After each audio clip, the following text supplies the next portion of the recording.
Bueno, pues hola, bienvenidas a este nuevo episodio de Epistemología Axiológica, tu podcast de cualidad humana. Hoy vamos a hablar de una película que me recomendó Álvaro, que también está aquí. Hola Álvaro. Buenas. Que es La Delgada Línea Roja, una película bélica, antibélica, que ahora mismo pues Álvaro nos va a hacer aquí una explicación, sinopsis barra mini spoiler de la película. Sí, es una película de Terrence Malick, director norteamericano. Es una película del 98, o sea que aunque va de la Segunda Guerra Mundial, es una película, entre comillas, más o menos, no iba a decir más o menos nueva, pero de eso nada, porque... Del 83 no tiene pinta. No, del 98, pero Ay, que del no, 98. no es nueva tampoco, obviamente. ¿Vale? 20 años muy largos tiene. Pero nada, la sinopsis básicamente es que en el año 1942, ¿vale? En plena Segunda Guerra Mundial, pues en una isla del Pacífico que de hecho es la isla de Guadalcanal, pues bueno, un grupo de soldados norteamericanos que son unos fusileros así un poco en sentido de infantería de tierra y todo esto, que van pues explorando y como haciendo de avanzadilla en terreno que es inexplorado. Es la compañía C de Charlie, de hecho, y están luchando contra los japoneses y entran en una isla que el ejército norteamericano no había llegado aún, pero que bueno, estratégicamente, por el tema de la aviación y por instalar ahí unas bases o no sé qué, era como bastante importante para hacerse con el control de una gran zona en el Pacífico. Y entonces, pues bueno, es un poco, o sea, la historia, digamos, bélica, porque ahora hablaremos que tiene mucho más, de hecho la historia bélica quizás es lo menos importante como tal, me refiero a la batalla y todo esto y el contexto, sino que el contexto importante es la guerra y cómo reflexionar sobre ella. Pero bueno, básicamente es eso, ¿no? Un grupo de soldados, que son un montón, no son pocos, son un gran, Son batallones y un batallones. gran batallón. Intenta, pues eso, hacerse con la isla y todo lo que va pasando, pues bueno, y que tienen que intentar hacer para hacerse con el control de todo ese territorio que está ocupado por los japoneses.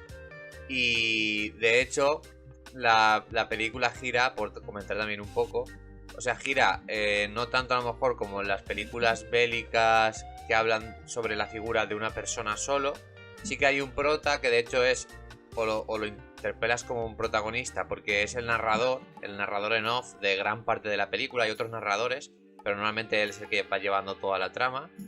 Y es un soldado que es como muy reflexivo con todo lo que está pasando, ¿no? Y se está haciendo todo el rato como preguntas filosóficas de lo que están viviendo. De hecho, la película empieza con una reflexión que es muy, muy sociológica, porque ese soldado, bueno, en 1942 ya llevan años de conflicto o meses y se ha ido de la compañía, ¿no? Se ha fugado y está viviendo como en un poblado de una comunidad ahí indígena del Pacífico y está como encantado, ¿no? O sea, como entre comillas los han aceptado dentro del poblado y están, pues bueno, viviendo en paz, ¿no? Están ahí, pues bueno, jugando con los niños, sale un poco, hablando con la gente del poblado, en paz, obviamente. Y justo eso al principio de la película, no os estoy diciendo casi spoilers, son los 5 minutos primeros. Llega como un barco de esta compañía, C de Charlie, porque bueno, pertenece a la compañía y como que lo cogen, ¿no? De la nuca y le dicen, vale, para adentro y tal. Y ahí tienen como una serie de conversaciones y se ve que lo ha hecho más veces, pero bueno, no le envían a un consejo de guerra porque la gente que tiene ahí pues lo conoce, le tiene cariño, le dice, bueno, pues nos vamos al frente y tal, ya lo has hecho muchas veces, pero bueno, es lo que hay. Y ahí empieza un poco la peli. Y bueno, como ya os he comentado, es una película que sí que es cierto que a nivel visual y todo esto es una película de cine bélico. De hecho, gira todo en torno a batalla y guerra, todo esto en este contexto. Pero sí que es verdad que hay muchos flashbacks y muchos diálogos en off, de flashbacks sobre todo de los soldados pensando en otras cosas fuera del contexto de la guerra, sobre su vida pasada y todo esto. Y luego reflexiones de muchos de ellos pensando en otras cosas mientras están en la guerra. Y bueno, sin más, te paso el testigo porque la película es muy axiológica y tiene aquí para hacer 5 podcasts prácticamente.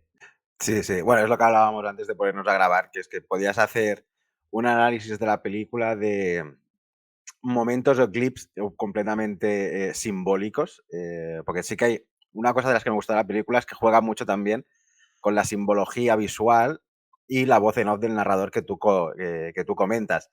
Entonces, una de las primeras cosas que me llamó la atención de la película, que también es justo al principio, entrando ya un poco en todo el trasfondo filosófico que tiene la película esta, que como bien decías, nos habla de la guerra, pero va mucho más allá de esto. O sea, para mí la gracia es que te hace reflexionar de cosas de la vida y de la existencia del ser humano en uno de los momentos más crudos, que es una guerra.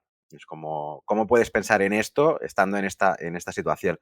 Y, y una de las cosas que más me llamó la atención, que nos puede llevar incluso a debatir o plantear la idea de si la violencia es intrínseca a la naturaleza o no, que es una de las frases que el narrador en voz en off dice de ¿por qué luchas contra ti misma? ¿No? Porque toda la película va englobándose dentro de una idea de cierta unicidad, de, bueno, en verdad todos formamos un único ser en general, pero entonces, ¿por qué la naturaleza lucha contra sí misma?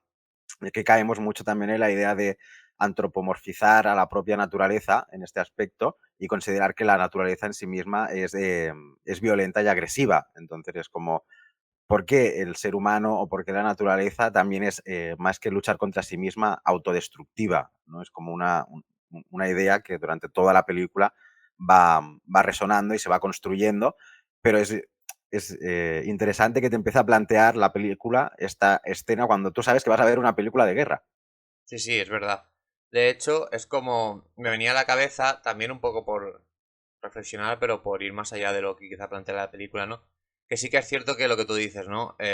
Quizá hay como una idea muchas veces en la reflexión de alguno de los personajes o del personaje principal de estar reflexionando con la naturaleza o de la naturaleza como si la naturaleza tuviera una agencia propia o como si fuera una deidad, ¿vale? Que bueno, que quizás también está muy relacionado por quizá el contexto de los soldados, ¿no? En el 42 y tal, que seguramente serían soldados, bueno, no sé, puede que no, pero podrían ser religiosos, tener pensamientos religiosos, cristianos, en este caso estadounidenses, pues seguramente, o judeocristianos o lo que sea. Pero aparte, y por ir un poco más allá, creo que entronca también o te da pie a pensar todo el tema de la identidad humana y de hacer una crítica. Bueno, eso ya lo hacemos quizá más tú y yo, ¿vale? No, no la película, ¿vale? Pero a mí me da pie a eso, ¿no? Porque nosotros estamos como muchas veces reflexionando sobre el error de pensar el humano o las personas como el sujeto cartesiano, que se define solo por un ser que piensa y al pensar se genera o se autopercibe y se percibe como una identidad estanca y reflexiona también sobre eso, ¿no? En el sentido, bueno, que somos mucho más, no hay ahí una especie de entorno súper grande del que formamos parte que también nos compone. Entonces, ese individuo estanco del sujeto cartesiano de la ilustración, ¿no? Y de que se rige únicamente por la razón, aquí se diluye mucho. De hecho, eso me gustaba de la película, pero aparte sí que es cierto que cuando plantea la idea de si somos malos o buenos por naturaleza, creo que, bueno, como está como reflexionando y dándole la agencia a la naturaleza, como si, bueno, que al fin y al cabo la naturaleza es la realidad, ¿no? La vasta realidad que no es ni buena ni mala. Creo que No, también hay que no. aplicar eso, no sé cómo lo ves, te lo lanzo, ¿no? Pero quizá me venía la reflexión de que quizá había que aplicar eso a la identidad humana y a la naturaleza humana, ¿no? En el sentido de que, bueno, no es que seamos malos ni buenos por naturaleza, de hecho, quizá la pregunta no tiene mucho sentido, sino que, bueno, somos algo, no sé cómo definirlo, ¿vale? Una cosa que está en constante interacción con un montón de otros factores que forman parte de la realidad y eso influye de manera muy diferente en nuestras acciones, nuestros comportamientos, etcétera. Entonces luego cuando evaluamos todas esas acciones que son pues eso, de una opción infinita de todas las cosas que podemos llegar a hacer, comportarnos o ver las cosas y entenderlas, pues muchas se pueden valorar como buenas y otras se pueden valorar como malas. Entonces es como, bueno, lo de que ser bueno o malo por naturaleza es como algo mucho más complejo que decir el hombre es un lobo para el hombre o al contrario, ¿no? O todos somos mariposas y florecillas, pues no sé. Sí, sí, sí. No, aquí, en lo que comentas, mira que teníamos apuntadas cosas, pero es que esta escena es tan maravillosa que podemos hablar de esto todo el rato. Claro, aquí yo miro el anarquismo de Malatesta y Bakunin, que dan una respuesta para mí muy acertada sobre todo esto, porque, por ejemplo, Malatesta sí que habla de que, sobre todo a partir de Kropotkin y tal, el ser humano comete un error, que es considerar que existe una armonía por ley natural, ¿no? De que todo es buenísimo, de que la naturaleza es cooperativa, que la naturaleza siempre se ayuda, que la naturaleza siempre es solidaria, etcétera, pero Malatesta dice directamente, y esto también se ve reflejado en la película, en algunas escenas que son muy crudas, pero a la vez son, si te las miras con distancia, son bellas en ese aspecto, ¿no? Que es esta, lo que tú a veces hemos hablado de lo sublime de Jameson, que es como lo que te causa fascinación y terror al mismo tiempo, y es como que un gato se coma un ratón o que la naturaleza se destruya a sí misma forma parte de esta armonía propia de la naturaleza. O sea, la armonía no es que tenga que ser algo bueno, solidario, sino que incluso los actos más atroces propios de la naturaleza son su armonía. O sea, funciona así, no es que tenga una entidad, pero nosotros como humanos vemos su funcionamiento y focalizamos en aquello que nos gusta y en aquello que repudiamos. Entonces es como, no, es que la naturaleza son estas dos cosas juntas, es esta creación y destrucción constante de la propia realidad y es este dinamismo que funciona así y esto se ve muy claro en otra de las escenas de la película cuando no sé qué están reflexionando, pero hay un pájaro que se está muriendo y te están haciendo una reflexión ultra filosófica con una escena de un pájaro que está allí muriéndose y es como esa es la crudeza de la realidad, pero a la vez, dicho de mala manera, y que no se malinterprete, es la belleza misma de la vida, es que funciona así. Eso en ese aspecto de la armonía o de intentar otorgarle a la naturaleza, pues este aspecto más autónomo, más de deidad o como si tuviese su propia voluntad. Y luego Bakunin hablando sobre lo de la naturaleza humana, si somos buenos humanos por naturaleza, obviamente tenemos que considerar, y eso la epistemología axiológica lo hace, de somos animales egocentrados, no egoístas, egocentrados en el sentido de que nos consideramos una unidad biológica y por lo tanto interpretamos el mundo desde nuestra propia individualidad, etcétera, pero tenemos la potencialidad, y aquí está la gracia, considero, de o construirnos completamente individualistas, como nos está programando pues, un sistema capitalista neoliberal en este aspecto, o podemos construirnos de una manera súper colectivista o socialista, como lo dice Bakunin en este aspecto. Pero ninguna de las dos cosas forman parte de nuestra identidad. O sea, no somos ni una cosa ni la otra, sino que tenemos la potencialidad de desarrollarnos como quisiéramos o como nos podemos construir en una sociedad. Y aquí es donde entran pues, todos estos factores sociales, ambientales, culturales, en los cuales el ser humano interacciona y se relaciona con todo ello. Entonces, llevándola a este terreno también me hace gracia ver cómo, y aquí te paso el testigo a ti, porque supongo que tendrás mucho más que decir, de cómo, incluso viviendo en una sociedad completamente alienada, que nos enajena y nos invoca al individualismo, en las compañías militares o en el ejercicio militar, que eso también sale mucho en la película, se da esta camaradería tan grande, es como hasta qué punto el colectivo dentro de lo militar supone como una ruptura al individualismo propio del capitalismo. Sí, bueno, aquí eso, bueno, bueno, aquí ya no sé. Por lo último ya, claro, me voy hacia otras ramas. Pero sí, obviamente, ¿no? Yo creo que, o sea, siempre está como esa tira y afloja entre quizá estructurarnos y que, digamos, axiológicamente primen valores y modos de producción y de reproducción de la vida más individualistas o más colectivistas, ¿no? Sobre todo dependiendo de quién posee, quién domina las formas y las fuerzas que producen y reproducen la vida, en este caso los modos de producción, ¿no? En la película, que es una película del 42, ¿vale? La Segunda Guerra Mundial, con el capitalismo industrial a todo tren, obviamente lo que tú dices, y sobre todo la sociedad de consumo en Estados Unidos que había emergido de hacía pocas décadas, la alineación es bastante fuerte en ese sentido de toda la ciudadanía. De hecho, la sociología, tú lo sabrás igual o mejor que yo, no empieza a hablar de las sociedades de masas, ¿no? Donde, bueno, gran parte de la población empieza a comportarse de una manera muy, digamos, unísona, ¿no? Al unísono.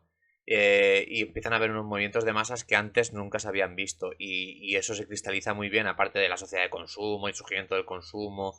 Y bueno, todo que eso, bueno, digamos que influyó en el urbanismo, en la manera de entender el mundo, de la cultura, de moverse, de vestirse, de lo que queráis pensar.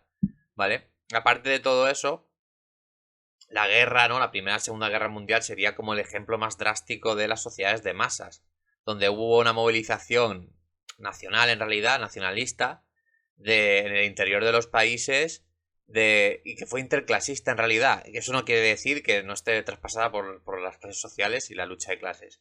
Pero fue interclasista porque todas las clases participaron en la guerra. Obviamente, no, la clase trabajadora iba al frente y luego la clase media, los burgueses, estaban detrás, pues de jefes, ¿no? Por decirlo así, de jefecillos, y muchas veces ni pesaban, ¿no? La batalla. Pero bueno, entonces aquí, evidentemente, hablar de la alineación, otro podcast, si quieres, ¿vale? No me voy a meter, pero voy a echar una marcha atrás. Voy a intentar resumirlo. Entonces, sí que es verdad que la película, las personas en principio pueden vivir en una sociedad alienada, incluso similar a la nuestra. La nuestra ahora con la sociedad digital es diferente y tal. Pero bueno, básicamente sí. Lo que sí que es cierto que es que como lo que tú dices, la guerra es como algo paradójico, porque muchas veces, de hecho, ayer te comentaba esta escena, ¿no? Hay una escena en la película que un soldado va subiendo una colina, ¿vale? Es un soldado que está, digamos, explorando, ¿vale? Lo mandan a explorar. De hecho, es de las mejores escenas de la película. Va subiendo la colina, así verde, y arriba está como el búnker de los japoneses. Y mientras va subiendo solo, que lo pueden matar muy fácilmente porque va solo, está pensando en imágenes en Estados Unidos con su mujer o su novia y tal. Vale, está haciendo como todo el rato flashback, ¿no? En el sentido de, bueno, está a punto de morir o de jugarse la vida y sin embargo está todo el rato pensando en otra, bueno, en una realidad muy diferente que es donde quiere estar. Es un poco de qué autonomía tiene ese sujeto ahí cuando está subiendo una colina en medio de una isla del Pacífico y lo último que quiere es hacer eso, ¿no? Pero las fuerzas sociales son, digamos, esas fuerzas de masas han sido tan quizá autónomas que lo han arrastrado hasta ese momento y está totalmente enajenado, o sea, no sabe qué cojones está haciendo ahí, básicamente. Entonces es como un buen ejemplo. Y luego digo que es contradictorio porque luego sí que es verdad que dentro de esa enajenación de ser al fin y al cabo carnaza para la clase burguesa y los intereses imperialistas, que al fin y al cabo la Segunda Guerra Mundial fue un choque imperialista de clases burguesas, de nacionalistas que empezaron a luchar entre sí, ¿no? No fue tanto, quizá se explica mucho desde, bueno, sí, todos los contra los nazis, no, pues había ahí mucho más, ¿no?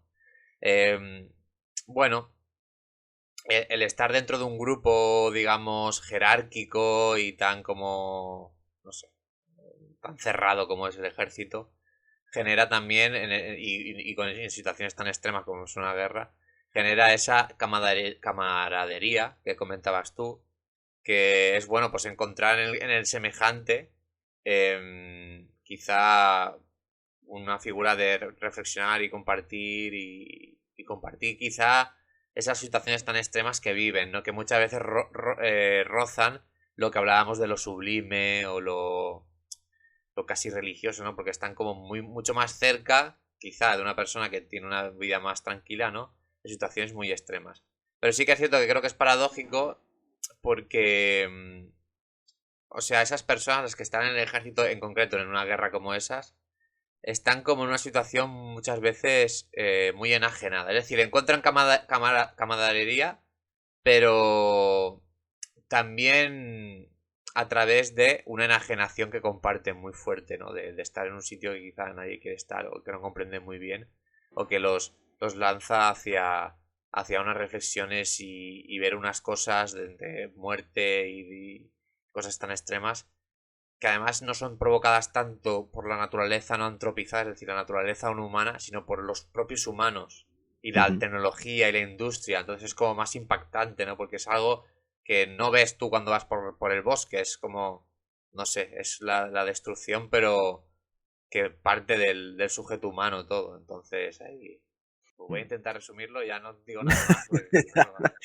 No, pero, o sea, lo que comentabas, sí que es cierto de que, sobre todo la guerra, ya no, o sea, las actuales no tanto, pero la Segunda Guerra Mundial, Primera Guerra Mundial, que eran como muy guerras de trinchera y de estar allí en el terreno, tienen un fuerte componente axiológico y eso impacta mucho directamente, pero siguiendo con las paradojas y avanzando en la trama de la película más o menos, luego hay otra escena porque lo tenía aquí apuntado, ¿no? O sea, importa más la misión que el propio ser humano. O sea, incluso dentro de estos grupos donde se genera esta cohesión tan fuerte, donde tú vas a preocuparte por el otro, porque el otro depende de tu supervivencia, que sería como una lógica completamente colectiva y de grupo, de la supervivencia tuya depende, mi supervivencia depende de ti y la tuya depende de la mía, nos tenemos que proteger y llegar hasta donde podamos, que es un buen principio del pues anarcocomunismo, como lo queramos llamar. Pero en la película hay una escena también que es como están hablando, me parece que es el protagonista con otro de los grandes, de alto rango, que le dice, necesito agua para mis compañeros. Y el otro tipo le dice, ¿te vas a preocupar ahora por el agua cuando estamos tan cerca de conquistar la colina? Dice, ¿van a morir o por la deshidratación o por una bala o por fuego enemigo? Entonces, vale, se está dando toda esta conciencia de grupo dentro de lo militar, pero a la vez esta conciencia de grupo está sometida a los intereses de la conquista, a los intereses de la guerra, a los intereses de lo militar.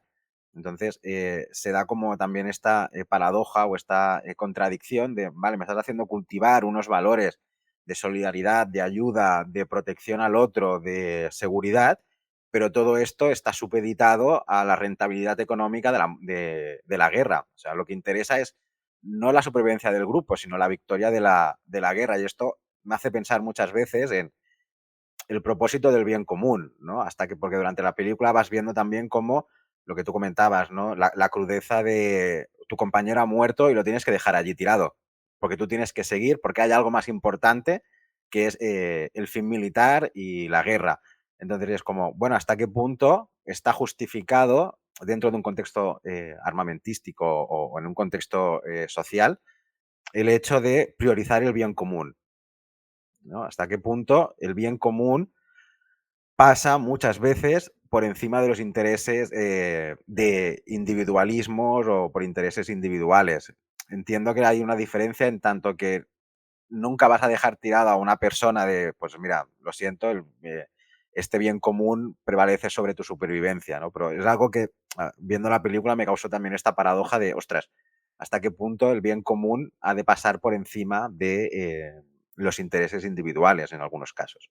Sí, yo lo que vi en la película muy claro, ¿vale? Es que se nota mucho, digamos, los valores que hay en los soldados, digamos, bueno, hay muchos rangos, ¿no? Dentro de los soldados, pero los soldados que están en la batalla, a los altos cargos, ¿vale? Que de hecho en la película se ven como los altos cargos nunca están en las colinas, sino que están como de la retaguardia, muy detrás, en un campamento base ahí con los walkies o lo que sea, con los teléfonos satélite, pues bueno, eso.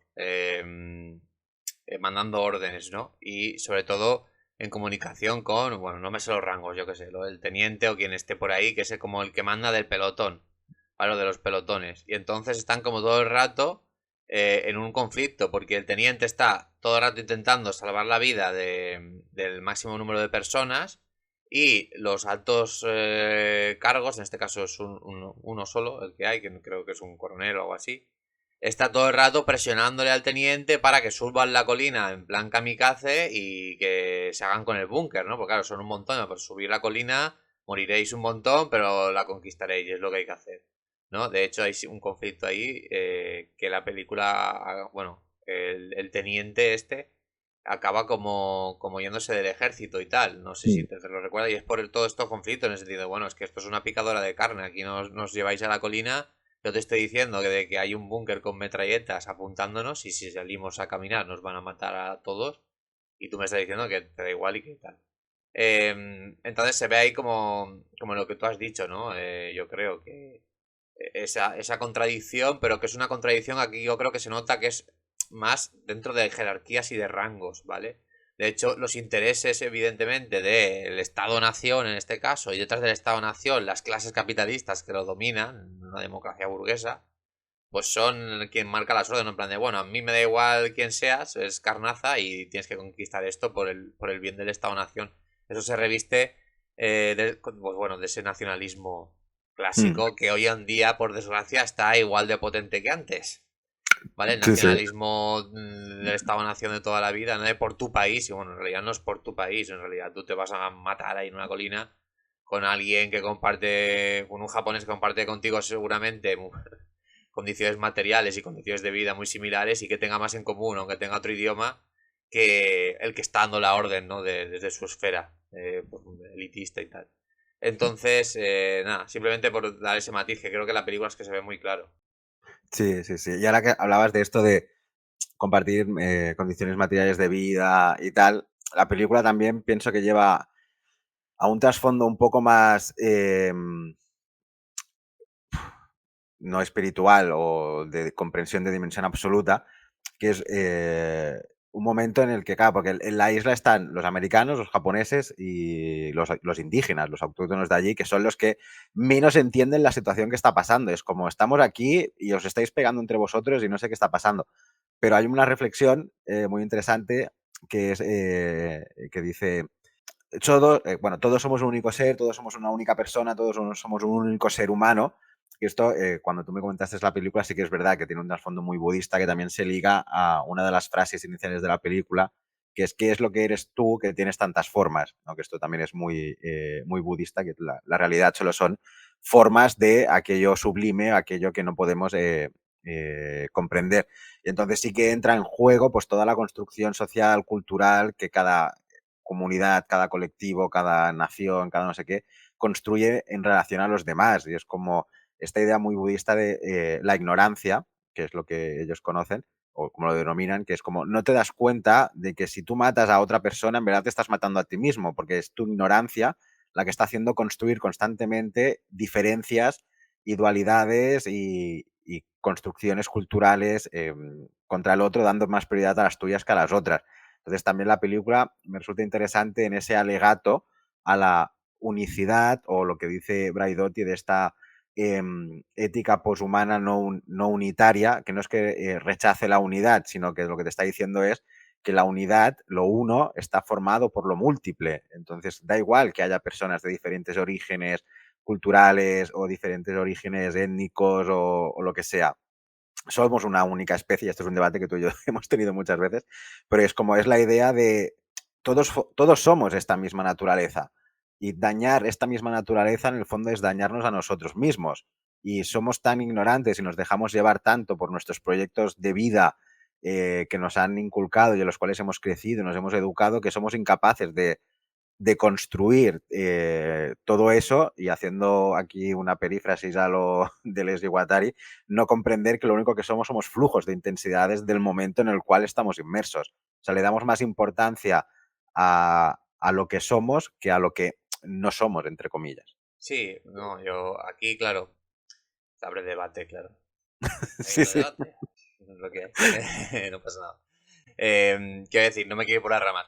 Pero sí, o sea, obviamente, de hecho, bueno, ya lo he dicho antes, ¿no? Pero por poner ejemplos de lo que dices o de cómo yo veo lo que dices, creo que se ve muy bien, retomando dos conceptos que hemos nombrado antes, el concepto de enajenación y el concepto de compartir condiciones materiales de vida, que es lo que te ha dado paso a comentar todo esto, ¿no? De la unicidad y tal.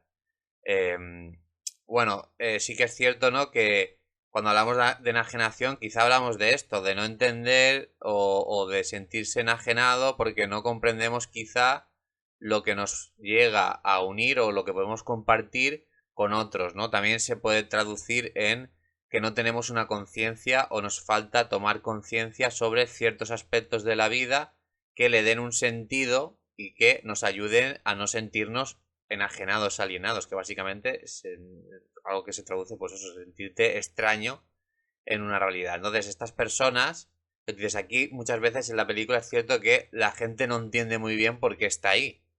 Y claro, no entiende muy bien porque no sabe ver quizá todo aquello que le une como especie, que quizás es lo que tú más defiendes a nivel anarquista, y lo que yo defiendo más como clase, ¿vale? Que no son cosas que estén reñidas, que se pueden unir, pero lo que yo veo más claro en este caso de la Segunda Guerra Mundial, el ejemplo de la película es como clase, ¿no? O sea, como clase no, los que se están matando forman parte de una misma clase social que es la clase trabajadora, pero no lo ven, obviamente, ¿no? Y ahí está todo el tema de la enajenación. pero que está muy unido al concepto que tú usas, ¿no? De eso, por la ignorancia, no ver las cualidades de la realidad que te pueden ayudar a entender que a quien estás matando, pues es algo muy difícil de entender, una cosa, igual que tú, pero que compartes, ¿no? Gran parte de esas cualidades con ella. Entonces, de eso, ¿no? De eso trata lo que has comentado tú, de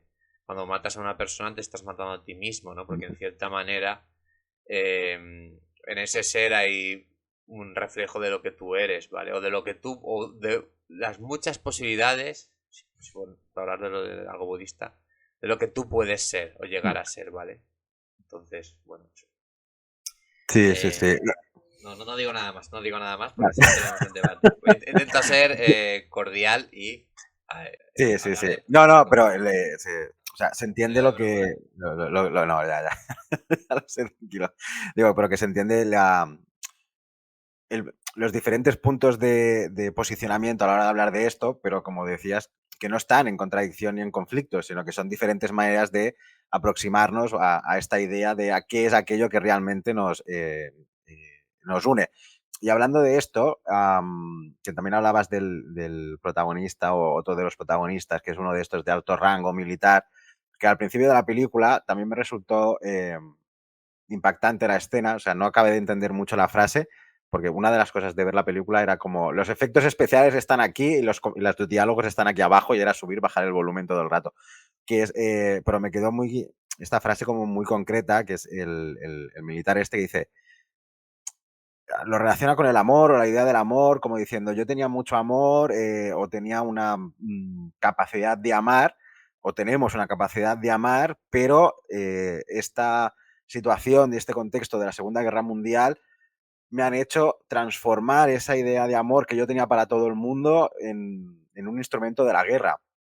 No sé cómo gira muy bien la conversación, pero era como llevándolo un poco a la idea esta de, bueno, tenemos esta posibilidad de amarnos más allá de ideas o cosas, o sea, esta idea de amor universal que también la tienen muchas tradiciones espirituales o incluso los taoístas que también lo tienen, pero como toda esa pulsión o esa capacidad de amor, de darnos a los demás desinteresadamente, según el contexto, pues con lo que hablamos al principio, ¿no? En vez de ser la posibilidad de solidaridad, es la posibilidad del conflicto y de la guerra, como esa misma, utilizando conceptos que no me gustan, energía, aquí vamos a la New Age, ¿no? Energía entre comillas, es capaz de instrumentalizarse bajo las lógicas del capital, bajo las lógicas de la guerra, de la industria armamentística y utilizar toda esa potencia del ser humano para la confrontación, ¿no? Entonces me gustó mucho también ese contraste entre, vale, teníamos la posibilidad de amar, pero somos destructivos. Claro, aquí esto me parece muy complejo. Aquí no sé muy bien qué comentarte. Pero sí que es cierto que me viene a la cabeza, ¿no? Al nivel más, por ejemplo, de lo que hemos estado trabajando también tú y yo, de todo el tema de lo que plantea Mark Fisher o Jameson también, o bueno, del Iwatari no lo plantean quizás tan así, pero bueno. Toda esta gente que va un poco ligada al postcapitalismo, pero bueno, que también podíamos ir a clásicos como Bakunin o Marx, etcétera, ¿no? De cómo lo material condiciona lo axiológico y las opciones de lo axiológico. Entonces, como estamos hablando de una sociedad material muy agresiva en valores competitivos, en valores consumistas, en valores bélicos, en valores nacionalistas, en valores racistas. No olvidemos que la Segunda Guerra Mundial viene del imperialismo, donde se habían hecho todo tipo de atrocidades, pues en las colonias, por ejemplo, en África, en el Pacífico también. Incluso las dos potencias que están en este caso batallando, tanto los estadounidenses como los japoneses, son comunidades nacionales profundamente racistas y misóginas, pero que está ligado a cómo se relacionan con lo material y cómo intentan explotar el medio y para eso explotan a comunidades. En este caso, por ejemplo, los negros en Estados Unidos, ¿no? Explotados desde que se conforman los estados, los protoestados estadounidenses, ¿no? Que se van conformando y se independizan después de la guerra de independencia, pero está todo el trabajo productivo de Estados Unidos, no se puede entender sin la esclavización de la población negra. Y en Japón hay una historia de endogamia racista súper super bestia, que si a alguien le interesa que lo lea, porque ahora vemos mucho manga y anime y tal, pero la historia de Japón es muy heavy, son una de las comunidades, yo de lo que he leído, más racistas que pueden haber. Ujú. O sea, y lo siguen siendo en gran parte. Sí, sí. Entonces, yo creo que lo que tú has dicho, ¿no? O sea, cuando comentas lo de la incapacidad de amar, ¿no? Vengo yo a comentar un poco que tiene mucho que ver con esos proyectos axiológicos, esos proyectos de valor, de cómo valoramos la vida, pero que están ligados a cómo esas sociedades se desarrollan en lo productivo, en lo reproductivo y en lo técnico y lo tecnológico. Y estas sociedades es que no puede salir nada bueno de ahí porque son sociedades que históricamente, que esto te lo otorga más la historia que la sociología, pues se han relacionado con el medio y con las otras comunidades o la diversidad humana dentro de sus comunidades de una manera racista, violenta, vamos, atroz. Entonces yo creo que es como... O sea, sí que es verdad que hay como mucha reflexión lógica, pero por llevar un poco al plano de la sociología, es un poco, bueno, la sociología te da una evidencia de que si tú objetivamente miras a ver cuáles son los personajes a nivel de grupo de esta película, dices, bueno, es que no estamos hablando aquí precisamente de don tolerancia y don amor, ¿no? ¿No? O sea, aquí estamos hablando de sociedades pues con unos valores muy cuestionables. Sí, sí, sí. Esto, ahora que lo estabas explicando, me ha venido a la cabeza el reels que te pasé de Zizek ayer, que al final acaba hablando, pues, la idealización, que el amor no es idealizar al otro, sino que es aceptarlo con sus diferencias y tal y tal. Pero al principio de ese reels lo deja muy claro de, bueno, qué es lo que deseas y qué es lo que amas, porque a lo mejor piensas que lo que tú deseas y lo que tú amas es lo que realmente quieres, pero es lo que realmente te han inculcado que deseas amar, ¿no? Entonces, obviamente, vivir en sociedades donde la nación o la idea de nacionalismo se ha estructurado mucho para estructurar ese amor hacia la patria o ese amor hacia la defensa de tu propia nacionalidad, porque es lo que tú eres. Otra vez caemos en la esencialización y naturalización de la identidad nacional en ese aspecto. Si tú has nacido aquí, tienes que defender esto sí o sí. Entonces pienso que muchos de los soldados que se encuentran en esta película se llegan a cuestionar esta idea de por qué estoy aquí, por qué estoy defendiendo esto, ¿no? Entonces, en verdad, que tú defiendas una idea de patria, una idea de nación, una idea cualquiera, es por lo que tú dices, porque las formas de sobrevivir, las condiciones materiales de vida, de existencia en ese momento concreto, te han hecho que tú ames eso y desees eso de tal manera que lo naturalizas y piensas, es que tiene que ser así, ¿no? Es que no puede ser de otra manera porque es lo que tengo que hacer, pero en momentos puramente axiológicos, como la guerra, donde ves que tu compañero se está muriendo, es cuando pienso que ese es el trabajo de la película también, ¿no? Te hace cuestionarte pues toda tu construcción, todo tu marco interpretativo, todo tu marco cultural, todo tu marco donde te has desarrollado y construido como persona en relación a otros. Pero esto me lleva casi casi al final de la película, pero porque voy saltando, que es como porque me lo estaba pensando de, vale, estamos hablando de la enajenación, pero a la vez estamos hablando de cómo estos grupos o estas compañías generan este colectivo o esta identidad de grupo dentro de la guerra, porque es lo que les permite sobrevivir unos con otros, pero casi que hacia el final de la película hay una escena que van en el barco y es que me pareció bellísima la imagen, porque es como la cámara, como si tú estuvieras siendo el protagonista y lo estás viendo, y se está haciendo preguntas todo el rato de, ¿quién eres tú que has luchado conmigo? Es como, hemos hecho esta comunidad de grupo, hemos luchado juntos, pero no te conozco. Porque lo que somos instrumentos de guerra al servicio de una idea o lo que haya que defender en ese momento. Pero me pareció también, pues, esta idea de la belleza y la no belleza al mismo tiempo, porque es como, ostras, perdón, que se me ha parado el ordenador y no sé si me estás viendo o no. Um, pero es la. Ay, perdón. Eh, Te veo perfecto. Vale, vale, no, no, es que se me había abierto un programa aquí random en el medio y es como he perdido todo. Te veo y te escucho Ah, perfecto. vale, vale. No, lo que te decía de esta cosa de he luchado contigo, pero no dejas de ser un sujeto enajenado que no conozco y al final de todo me tengo que hacer la pregunta de quién eres tú que has luchado conmigo porque no sé, es como. Sí, de esto hay un libro que recomiendo que es muy bueno sobre la deshumanización en general de la Segunda Guerra Mundial, que es Modernidad y Holocausto de Zygmunt Bauman, te lo he comentado alguna vez. Sí. Y tiene lo leí hace mucho, lo leí en la carrera, ¿vale? Pero tiene un capítulo que habla concretamente de la deshumanización de las personas dentro de la burocracia militar, ¿vale? Y entonces se refleja muy bien lo que tú has dicho, ¿no? En el sentido de que, bueno, la gente está, lo que tú dices, ¿no? Pues eso, luchando codo con codo, como lo queréis llamar, pero en realidad cómo se relacionan con el otro y cómo se relacionan incluso con ellos mismos dentro del entramado militar a través de la jerarquía, del lenguaje. Vamos a lo explicar a través del lenguaje, ¿no? Que se refieren, por ejemplo, de objetivo no sé qué localizado, tiene objetivo neutralizado, hemos dado en el blanco, ¿no? Es plan de, bueno, está hablando de eso, pero en realidad podía decir los alemanes están ahí, hemos lanzado una bomba y los hemos matado a todos. Pues al final están diciendo eso, pero claro, para que el lenguaje o el axiológico quizá no impacte tanto, se inventan todo ese lenguaje deshumanizado, ¿no? De hecho, no lo recuerdo bien, por eso no quiero... Pero creo que era así, ¿vale? Pero ya digo, que si aquí lo he leído a lo mejor me equivoco. Creo que venía todo este lenguaje, él comenta que viene mucho también de la industria cárnica y todo esto, ¿vale? Que también usan pues un lenguaje a nivel burocrático de papeles y de datos y de todo esto. Hablan como de piezas de tal, ¿sabes? No hablan de pues eso de cadáveres o de... No sé, empiezan como a blanquearlo desde ahí, ¿no? Entonces, él también ya no solo habla en el capítulo este, no solo habla de el lenguaje de la guerra en el campo de batalla, sino de que este lenguaje también se traducía, por ejemplo, en la burocracia nazi aplicada a los campos de concentración y exterminio, ¿vale? Que los papeles que luego se descubrieron, porque lo tenían todo hiperdocumentado, eran hiperburocráticos en ese sentido, escribían también con ese tipo de lenguaje, ¿no? En plan de ahí no se nombraban ni si eran cuerpos, si eran niños, eran en plan un poco de cifras, todo cifras.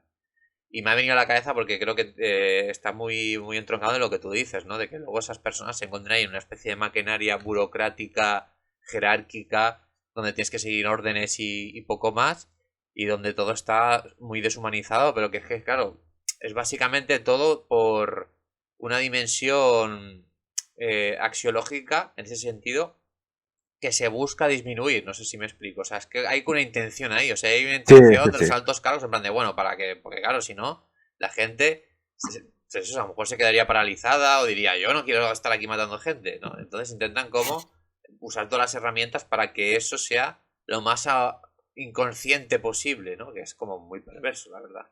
Sí, sí, sí. Ahora, o sea, que estabas comentando todo esto, me ha venido otra manera de interpretar la película en base a, pues, esta toda teorización del lenguaje.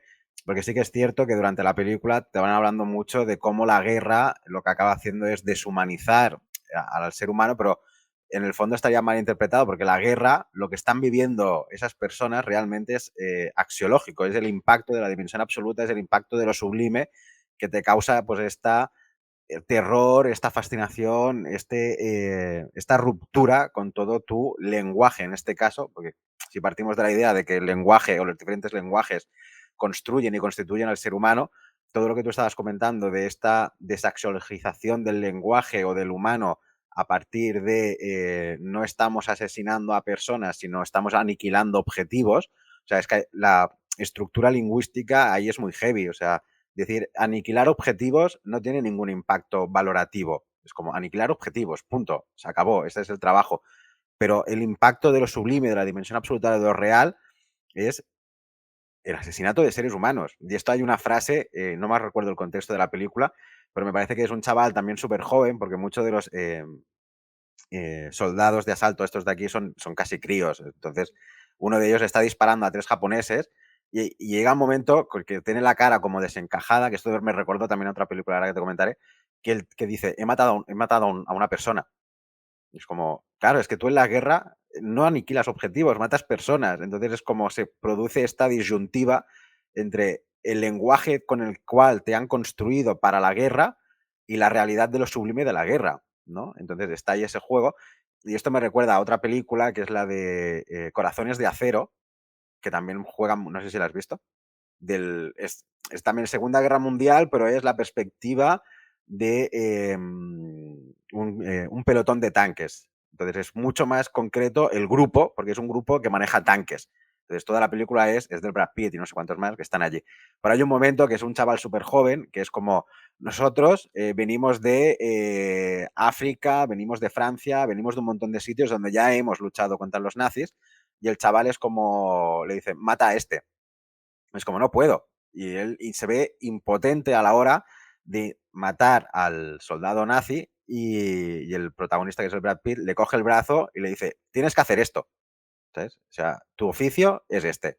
Y se ve también este impacto axiológico de matar, que hoy a día de hoy en la guerra podríamos decir que incluso esto se ha roto porque a la que tú estás en un despachito manejando drones, aún es más deshumanizado todo. Pero me había gustado esta reflexión de cómo la película te plantea todo a lo lingüista, te plantea todo desde un lenguaje de lo bélico, pero a la vez todas las imágenes simbólicas y todo el impacto intenta hacerte romper esa lógica y que tú empatices con esa idea de, vale, soy desde el lenguaje para la guerra, pero el impacto de la guerra me está deconstruyendo todo el lenguaje con el cual me han construido. Por eso al final no sé ni quién eres, porque es como, eres compañero, no eres persona, no eres en nada, eres otro soldado más.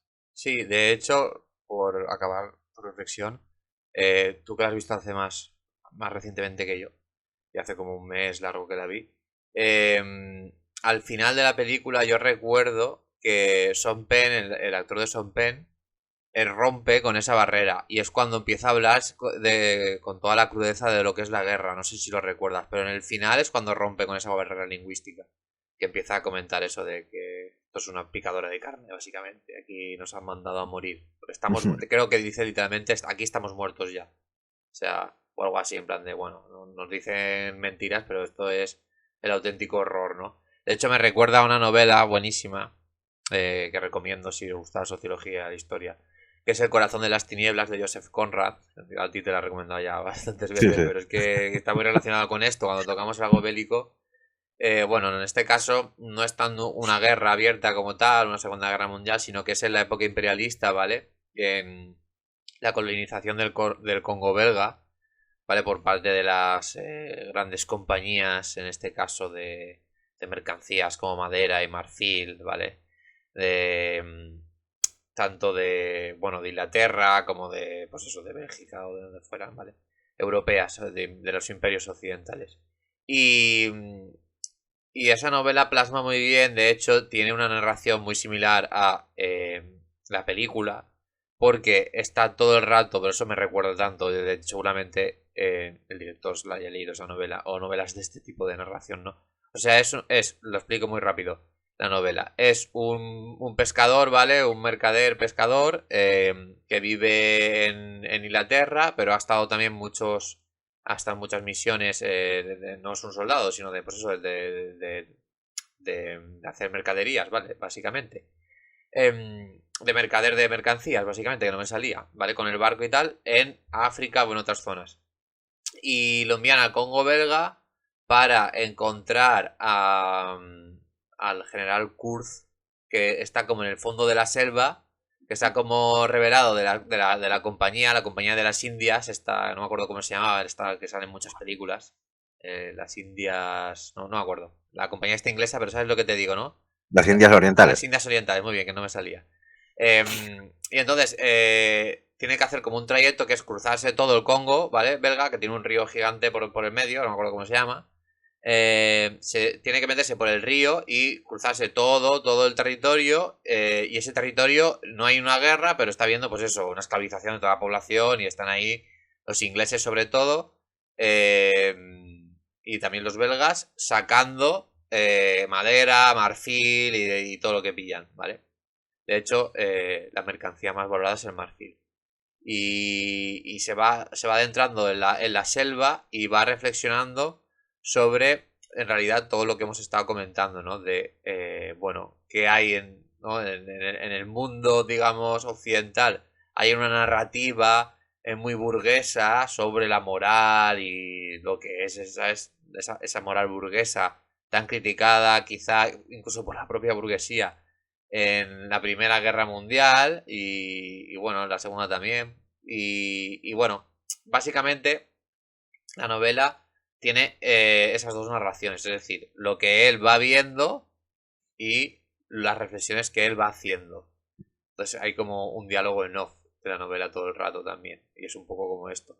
Ya digo que es como muy diferente porque no es una guerra, pero sí que se ve como la deshumanización, como él ve el horror, como él ve quizá lo sublime, pero más ligado a qué pasa en realidad cuando nos salimos de las normas sociales establecidas, ¿no? Porque la guerra rompe con eso, ¿no?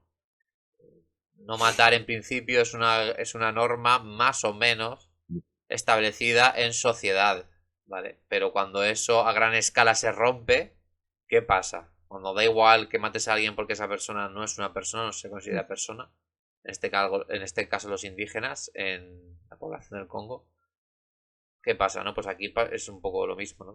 Yo creo que está muy influenciada. De hecho, es la película, perdón, es la novela en la que se basa la película Apocalipsis Now, No. que también es una película bélica, o sea que, pues, Sí, sí. No, no, pero es interesante, es lo que comentabas ahora del no matar, ¿no? Porque también hay otra película, no recuerdo el título, es Los últimos hombres en pie, El último hombre en pie, no sé qué, que es un chico que es de tradición cristiana, y claro, uno de los principios del cristianismo es lo que tú decías, de no matarás.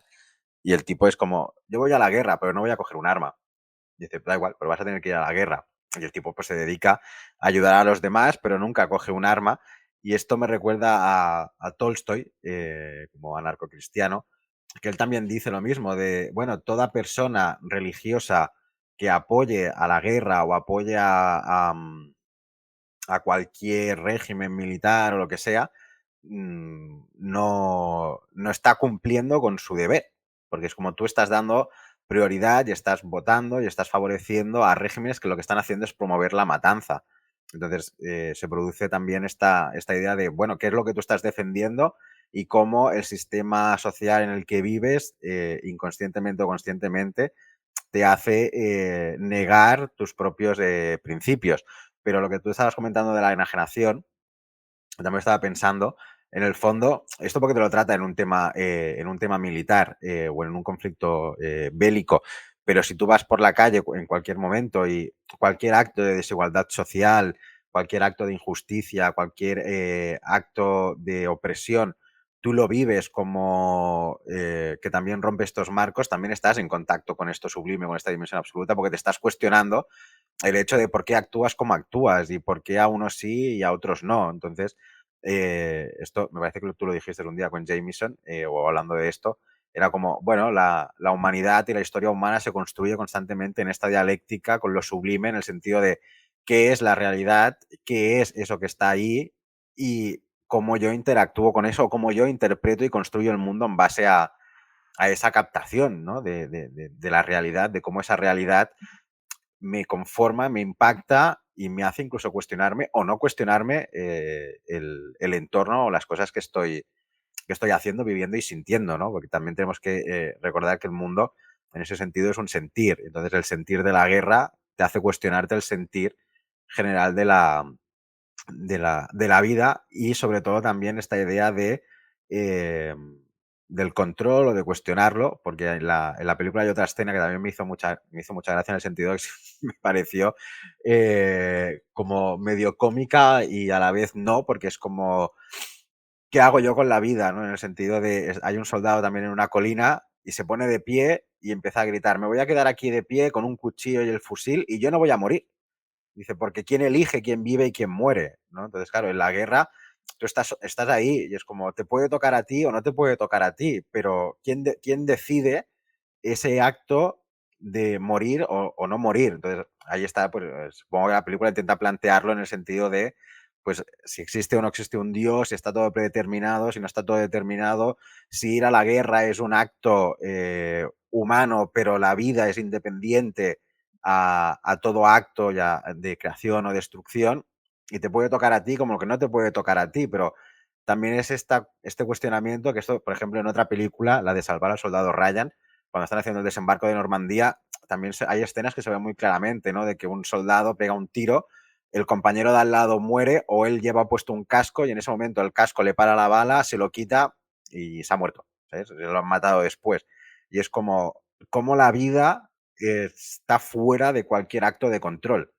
Entonces pienso que la película también gira mucho en esa reflexión de intentamos controlarlo todo, pero hay algo que va más allá toda construcción, todo intento de control que se nos escapa. Y entonces pienso que la película también te hace reflexionar sobre qué es eso que constantemente se nos escapa y que no podemos controlar, pero qué es la vida, la muerte, la creación, la destrucción, la belleza, el terror, que está todo ahí. Entonces es como, pienso que la película te va hablando constantemente también de este diálogo que decía con lo sublime o con las formas de sentir axiológicamente la realidad.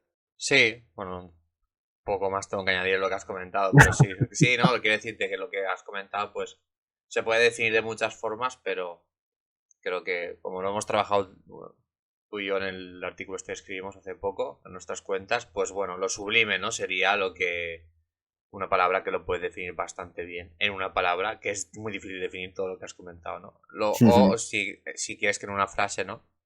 Todo aquello que sobrepasa, ¿no? Nuestra identidad, tanto individual como colectiva, ¿no? Todo aquello que está fuera del control de las sociedades humanas, del individuo, pero por supuesto de las sociedades humanas, que tienen más agencia, ¿no? El colectivo tiene más agencia que el individual, pero más allá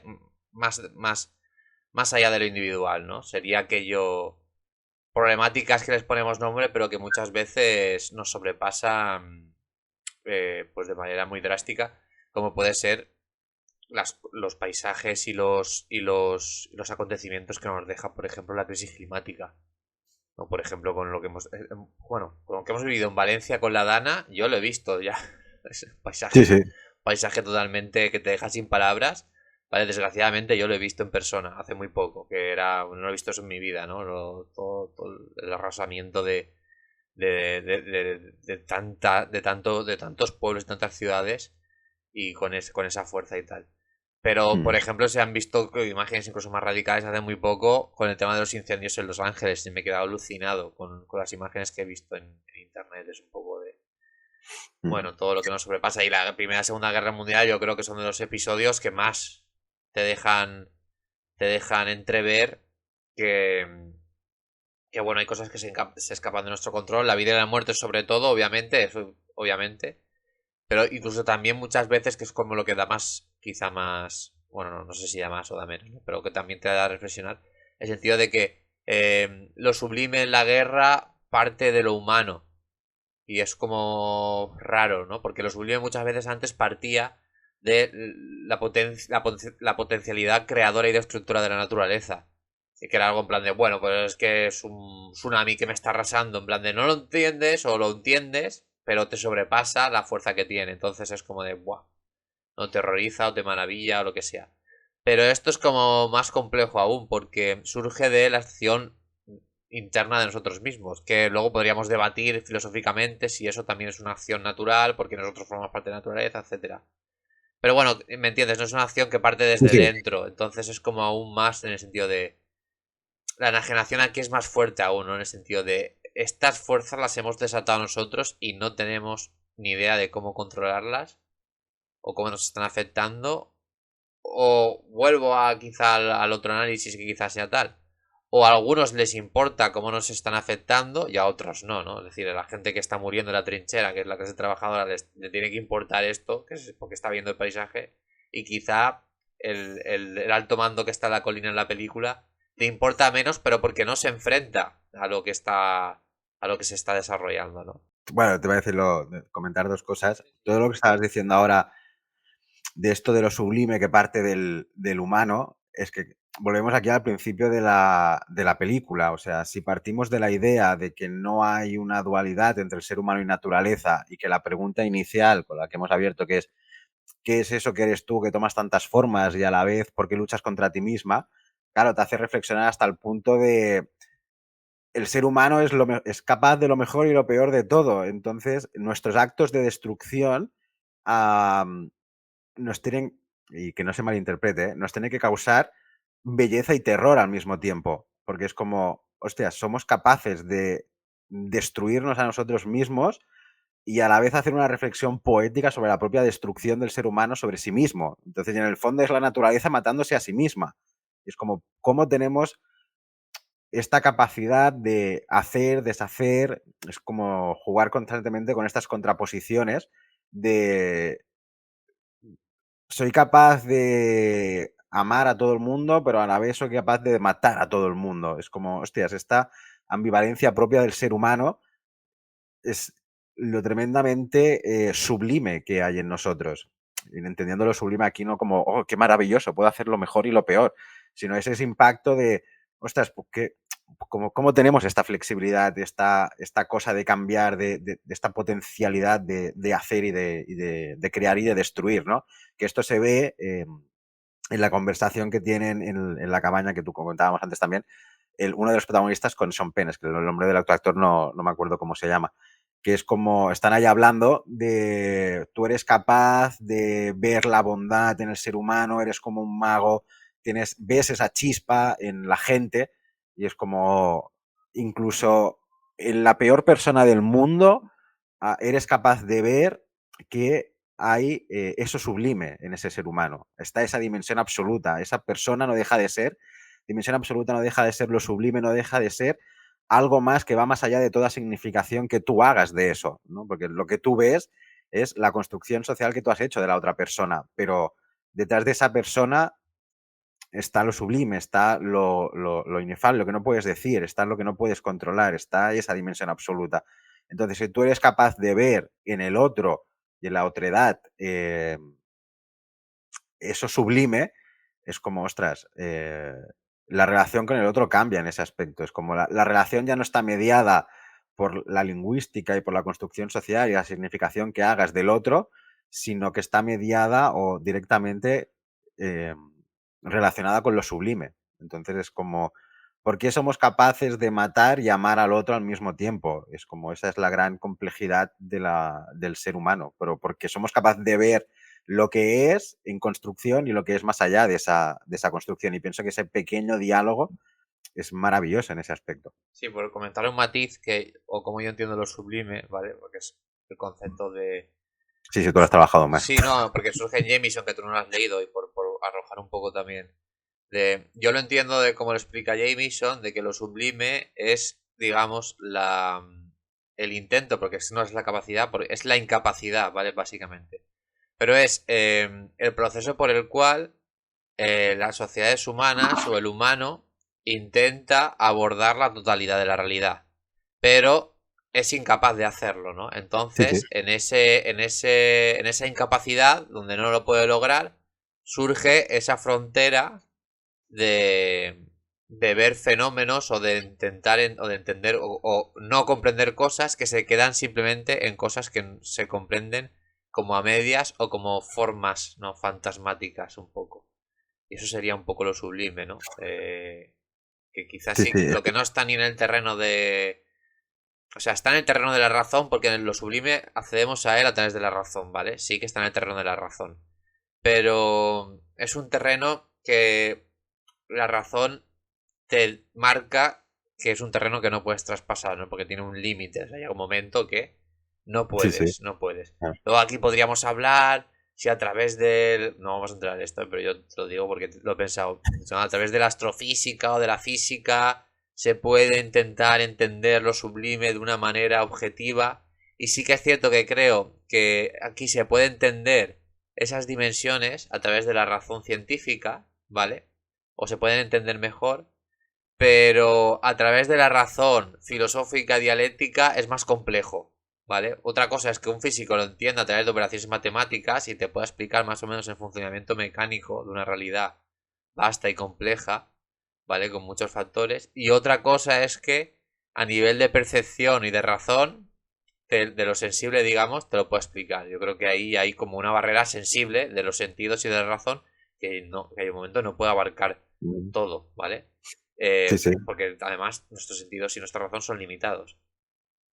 Y ya está, y con esto cierro. Yo creo que aquí ya cerramos, ¿eh? Que si no, Vale, si vale. no... No, no, iba a hacer la última reflexión, porque lo que tú decías, claro, es lo que tiene haber leído un poco de filosofía oriental y sus conceptos. Claro, es como, vale, eso sublime es racional, que es que no, o sea, es racional y no racional al mismo tiempo, pero no racional no significa irracional, sino porque toda la película constantemente se está exponiendo a este impacto de la dimensión absoluta, de lo sublime, de aquello que se nos escapa a la comprensión, y tú lo estás entendiendo. O sea, tú estás entendiendo constantemente que hay algo que va más allá de todo eso que tú estás viendo y sintiendo en ese momento. Y la película intenta hacerte reflexionar sobre, intenta comprender esta idea de la unicidad, de que todos somos este único ser, de que hay algo que va más allá de todas las formas que podamos comprender, que hay algo que está en todas las formas y aparece en todas las formas. Eso es lo que tienes que captar, eso es lo sublime. Y aquí sí que Bakunin, pienso que acierta mucho cuando dice, captamos la realidad a través de nuestros sentidos, que es lo que tú estabas diciendo, que son sentidos limitados, pero esa realidad nunca la podremos abarcar en su totalidad, ni incluso por la imaginación. Es como, hay algo en la realidad que va más allá de todo, que eres incapaz de imaginarlo, pero que sabes que está ahí porque lo sientes, en tanto que es un impacto constante de eso sublime, de esa dimensión absoluta. Entonces es como, yo puedo comprender racionalmente, es que se me están yendo las luces y ahora eso parece una pecera aquí. Tú puedes comprender con la razón que existe ese dato sublime. Puedes comprenderlo a través del razonamiento filosófico o dialéctico con la razón, pero al final tienes que llegar a sentirlo. Entonces aquí la gracia es ver como, por ejemplo, muchas de las corrientes espirituales o de sabiduría te enseñan a través de la contemplación, ejercicios de eh, mindfulness, pero no el neoliberal, sino el bien entendido, que esto intentaremos hablar en otro podcast, de sentir la realidad de otra manera que no sea a través de la razón, pero a la vez tienes textos más hindús o más budistas, que es como deconstruye tu razón hasta tal punto que te des cuenta de que hay algo que va más allá de tu razón. Entonces, ¿cómo puedes hacer el doble juego? Puedes entrar por la razón para llegar al sentir de eso sublime, o puedes tener el impacto de lo sublime pero no saberlo racionalizar o comprender con la razón, que también forma parte de este juego con aquello sublime, con aquella dimensión absoluta, que es como puedo hablar de ti, pero hablar de ti es hablar con palabras y las palabras, toda palabra, esto es una frase de Corby que se me quedó aquí clavada, es como toda palabra es buena para hablar de esta dimensión absoluta o de esto de lo sublime, pero lo sublime o la dimensión absoluta huye de cualquier palabra. ¿Por qué? Porque no puedes cosificarlo, no puedes atraparlo en una palabra. Entonces, cuando pensamos que eso es de una determinada manera, la estamos liando. Entonces, la película pienso que constantemente te está invitando a romper esa lógica racional con la no razón que no es irracional. Y con este texto, frase a lo Guattari, ya me despido. Molt bé. Molt bé. No te puedo decir nada, pues. Tienes razón, José, ya está. No, no, no, hay, no, no hay razón. No, me refiero a tienes razón por la tener razón. Ya, ya. Simplemente si no, no te puedo decir nada, no. En ese aspecto tú eres el que más entiende, no he leído nada de lo que has comentado, a Corby sí, lo único. Así que tampoco te puedo decir mucho más de filosofía oriental porque no he leído, hay que ser sinceros. No hay que opinar de todo, acordaros. No, no, No el se sabe, no se conocimiento, sabe. Dices, vale, el bien. conocimiento, el conocimiento es parcial. La importancia es la Escucho y ya interdependencia del está. conocimiento. Eso es. Por cierto, que porque siempre lo preguntáis o lo pregunta la gente. La película, bueno, se puede ver en Filmin, porque nosotros desde España, que creo que es una aplicación que solo está en España y creo que también en Latinoamérica en algunos sitios. ¿Vale? La hemos visto nosotros en la plataforma Filmin. Así que por aquí lo sepa, pero seguramente a lo mejor en otros países están en otros sitios o en internet estará seguramente también. Así que, pues nada, nos vemos en el próximo podcast. Vale, pues nada, hasta luego.